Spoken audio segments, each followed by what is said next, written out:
诗篇第47篇，考拉后代的诗交予圣乐长。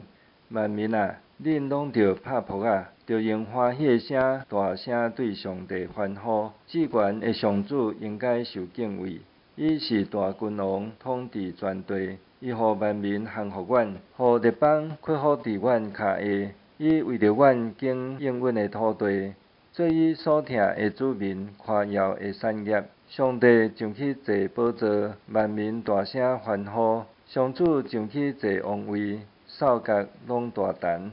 恁着唱歌称赞上帝，唱歌称赞，着唱歌学乐咱的王，唱歌学乐，因为上帝是全地的王，着用诗歌称赞伊。上帝坐伫圣的宝座，上帝做王统治万国。列邦的贵族自集，要做亚伯拉罕的上帝的子民，因为地上的君王拢归属伊，上帝大大受尊重。